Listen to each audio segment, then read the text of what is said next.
ये लोकसभा चुनाव के ठीक पहले अब तमाम राजनीतिक दल अपने अपने समीकरणों को साधने में लग गए हैं। और बात आज अगर भारतीय जनता पार्टी की जाए तो भारतीय जनता पार्टी एक बार फिर ओबीसी और पिछड़ों पर लगातार जोर देती नज़र आ रही है।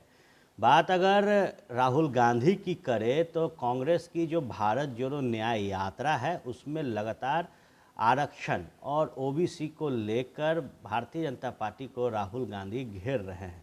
ऐसे में अब भारतीय जनता पार्टी ने कहीं न कहीं अपने समीकरण को मजबूत करना शुरू कर दिया है और किस तरीके से ओबीसी पर पकड़ बनाई जाए इसकी कवायद में भी भारतीय जनता पार्टी लग गई है।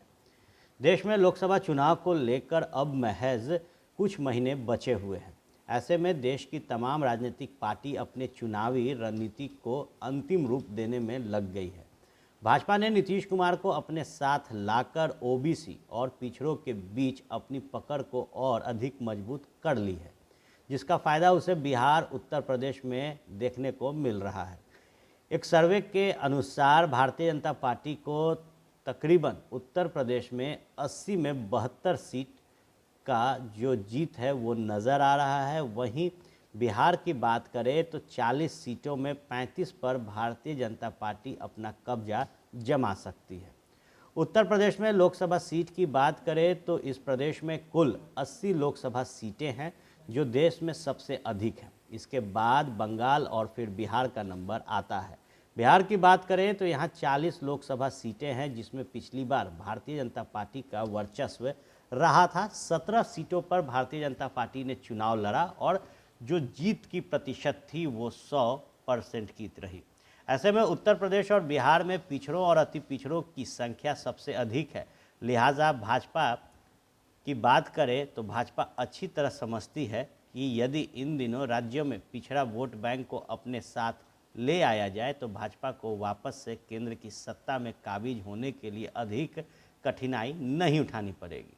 ऐसे में भाजपा ने बिहार में लालू और उत्तर प्रदेश में अखिलेश को काटने के लिए मध्य प्रदेश में मोहन यादव को मुख्यमंत्री फेस बनाया और उसके बाद नीतीश कुमार को एनडीए में वापसी कराई।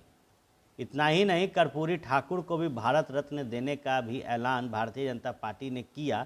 इसके साथ ही राम मंदिर का मुद्दा भी काफ़ी भारतीय जनता पार्टी को फ़ायदा पहुंचा रहा है।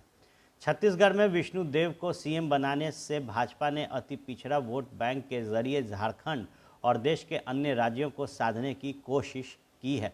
इससे पहले भी भारतीय जनता पार्टी इसी समाज से आने वाली एक महिला को राष्ट्रपति बनाकर इस वोट बैंक को साध चुकी है।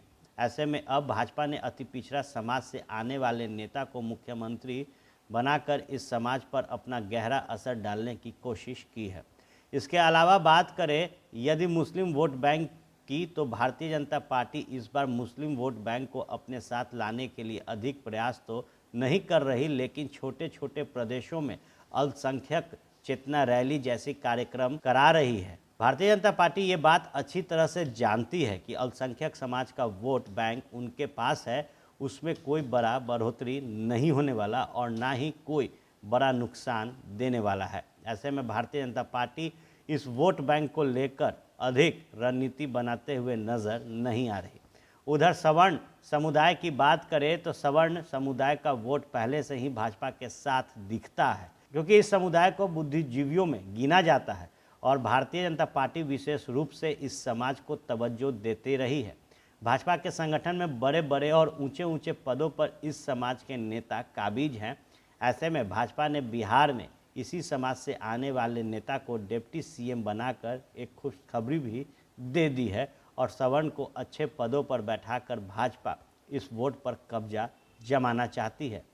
बहरहाल अब देखना यह है कि भाजपा ने जो ये चुनावी रणनीति अपनाई है उसका लोकसभा चुनाव में कितना फ़ायदा होता है, या फिर विपक्षियों के तरफ से जो ईडी गठबंधन तैयार किया गया है वो इस रणनीति का कार्ड तैयार कर लेती है और लोकसभा चुनाव में भारतीय जनता पार्टी को करारा झटका देती है। निश्चित तौर पर चुनाव में महज 4 महीने का वक्त है। 4 महीने में ही नई सरकार जो है वो देश में दिखेगी और उससे पहले अब तमाम राजनीतिक दल अपने समीकरणों को साधने में लगे हैं, जिस एजेंडे पर भारतीय जनता पार्टी काम कर रही है उसका काट कांग्रेस भी खोजने में लगी है। और राहुल गांधी निश्चित तौर पर जिस अंदाज में भारतीय जनता पार्टी के ऊपर हमला कर रहे हैं, ऐसे में इस बार जब देश के अंदर चुनाव होंगे तो एक कड़ी टक्कर सत्ता और विपक्ष के बीच देखी जाएगी।